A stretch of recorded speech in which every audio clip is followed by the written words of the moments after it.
Hi friends, welcome to my channel Dipali eating show and creativity. তোমরা সবাই কেমন আছো? নিশ্চয়ই খুব খুব ভালো আছো। আমিও মোটামুটি আছি। তো দেখো, তোমাদের দাদা ভাই বাজার থেকে নরম নরম সর্ষে শাক এনেছিল। তো ভাবলাম সর্ষে শাকটা কী করি, তো তাই একটা সর্ষে শাকের রেসিপি নিয়েই তোমাদের কাছে চলে এলাম। তো সর্ষে শাকগুলোকে আমি একটু ভালো করে বেছে নিচ্ছি। আর এই সময় বলে রাখি, পুরনো বন্ধুদের অসংখ্য ধন্যবাদ, তোমরা আমার সঙ্গে আছো, এইভাবে সারা জীবন আমার সঙ্গে থেকো, আমিও সারা জীবন তোমাদের সঙ্গে আছি।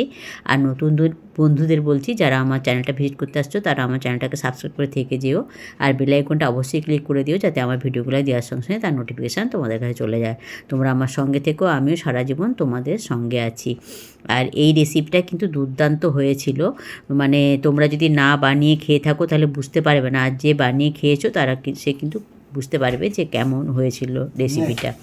তো আমি এটা একটা সর্ষে শাকের ভর্তা বানাবো।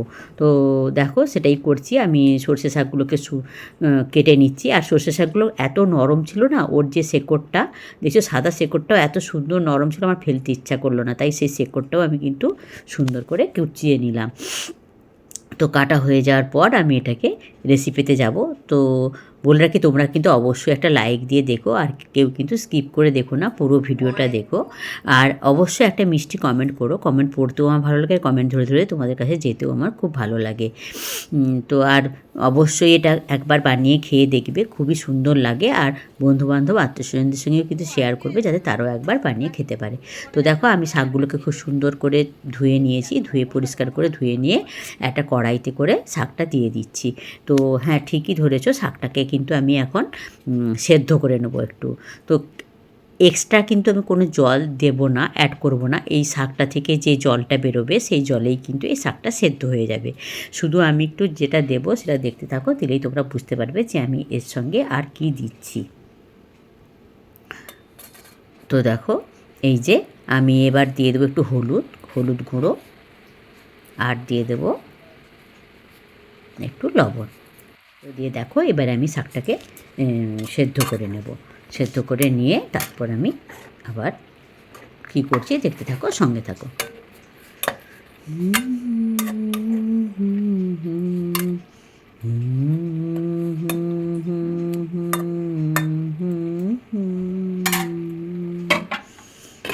তো দেখো, ঢাকা চাপা দিয়ে দিয়েছিলাম। তো ঢাকা চাপা দেওয়ার পরে আমি কিছুক্ষণ সেদ্ধ করার পর ঢাকা চাপাটা খুলে নিতে, দেখো এইভাবে এসছে কালারটা।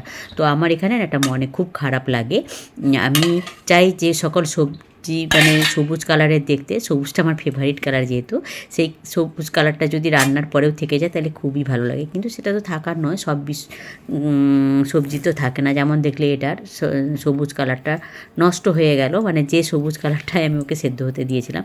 তো দেখো, আমি শাকগুলোকে নামিয়ে নিয়েছি, দিয়ে এবারে কড়াইতে পরিমাণ মতো সর্ষের তেল দিয়েছি। এটা কিন্তু অবশ্যই সর্ষের তেলেই রান্না করতে হবে। আর দিয়ে দিলাম এখানে 5টা শুকনো লঙ্কা। তো এই 5টা শুকনো লঙ্কাকে আমি আগে ভালো করে সুন্দর করে ভেজে নেব।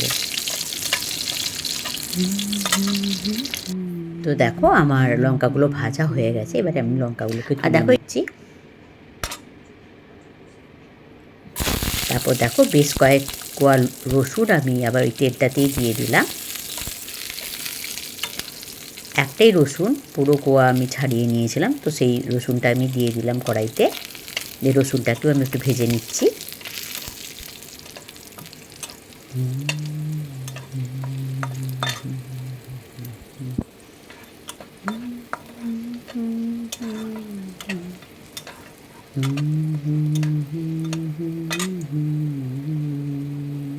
তখন রসুনটা একটু ভাজা ভাজা হয়ে গেছে, এবারে আমি একটা বড় পেঁয়াজ কুচি করে রেখেছিলাম, তো সেই পেঁয়াজ কুচিটাও আমি এতে দিয়ে দিলাম।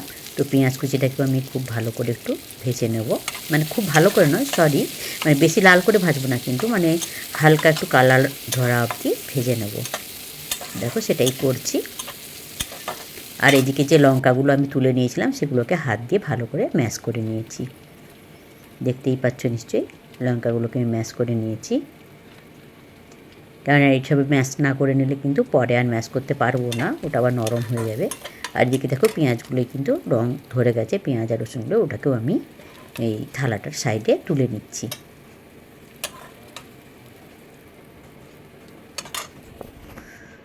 তো দেখো, তুলে নিলাম, দিয়ে এবারে কড়াইতে যে অল্প একটু তেল আছে না, ওই তেলেই কিন্তু আমি একটু কালো জিরে,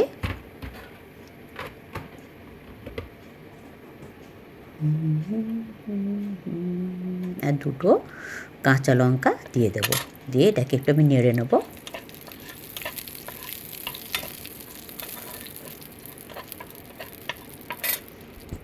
দিয়ে যে শাকটা আমি সেদ্ধ করে রেখেছিলাম না, ওই শাকটাকে আমি এবারে এর ওপর দিয়ে দিচ্ছি, একটু হালকা করে নেড়ে নেবো এই তেলটাতে।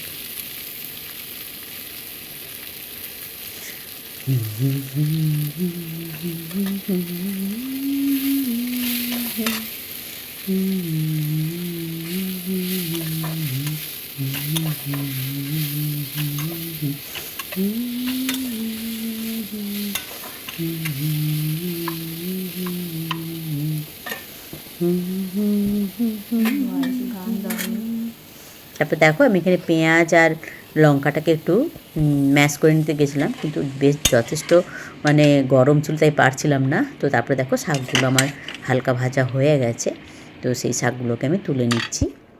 দিয়ে এবার আমি ভালো করে পেঁয়াজ রসুন এগুলোকে হাত দিয়ে ভালো করে মানে চটকে নিচ্ছি বা ম্যাশ করে নিচ্ছি, এগুলোকে ভালো করে ম্যাশ করে নিচ্ছি।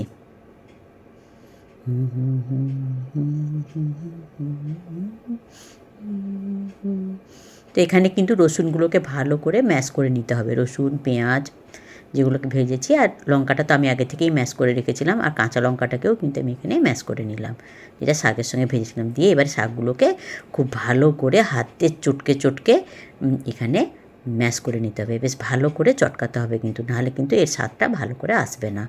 বেশ হাত দিয়ে ভালো করে কোচলে কোচলে মেখে নিতে হবে। তো দেখো সেটাই আমি করছি।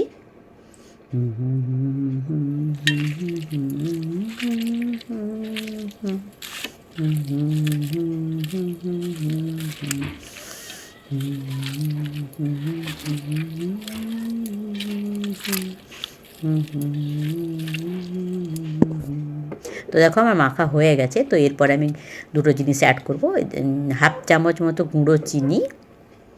চিনিটা তোমরা এমনি গোটা চিনিও দিতে পারো, তো গুঁড়োটা দিলেই ভালো হয়, যেহেতু রান্নাটা হয়ে গেছে। গুঁড়ো চিনি হাফ চামচ মতো আর দিয়ে দিলাম, হাফ চামচ নয়, সিকি চামচ মতো গুঁড়ো চিনি, আর একটু সর্ষের তেল, 1 চামচ মতো কাঁচা সর্ষের তেল দিয়ে এটাকে আর একটু ভালো করে মেখে নিলাম। এই দুটো জিনিস কিন্তু অবশ্যই শেষে অ্যাড করতে হবে, যেহেতু এটা সর্ষে শাক। আর যে কোনো ভর্তাতে তো জানোই সর্ষের তেলটা মানে মাস্ট দিতেই হয়। আর এখানে চিনিটা দিলাম কেন, যেহেতু এটা সর্ষে শাক, তাই একটা অন্যরকম টেস্ট আসে। অবশ্যই যদি তোমরা রান্না করে খাও তাহলে কিন্তু অবশ্যই এখানে এই চিনি গুঁড়োটা অবশ্যই অ্যাড করবে। তো দেখো কাছ থেকে তোমাদের দেখিয়ে দিচ্ছি কি সুন্দর হয়েছে না। হ্যাঁ, যেরকম সুন্দর ছিল না, খেতেও কিন্তু দুর্দান্ত।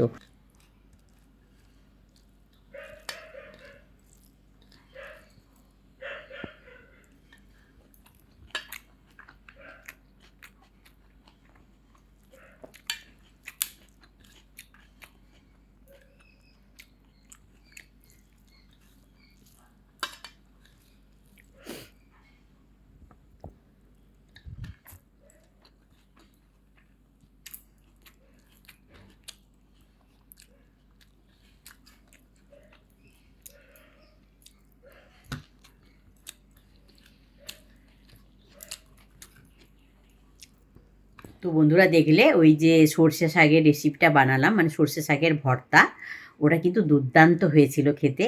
তোমাদের দাদাভাই আর আমার মেয়ে খেয়ে বলেছিল, কিন্তু আমি ভিডিওটা করতে পারিনি। তো আমি তো খেয়ে তোমাদের দেখালাম, সত্যি এত টেস্টি হয়েছিল। মানে যদি গরম গরম ভাতের সঙ্গে এই রেসিপিটা করে খেতে পারো না, তাহলে কিন্তু দারুণ টেস্ট, মানে আর কিছু লাগবে না, ওটা দিয়ে তোমাদের সব খাওয়া, মানে সব ভাতটাই খাওয়া হয়ে যাবে। তো অবশ্যই কিন্তু তোমরা একবার বানিয়ে খেও, আর বন্ধুবান্ধব আত্মীয়দের স্বজনদের সঙ্গে শেয়ার করো, যাতে তারাও কিন্তু এইভাবে একটা ভালো সুন্দর রেসিপি বানিয়ে খেতে পারে, সর্ষে শাকের মানে ভর্তা। সবাই খুব খুব ভালো থেকো, সুস্থ থেকো, সাবধানে থেকো, আমার সঙ্গে থেকো। Good afternoon, by.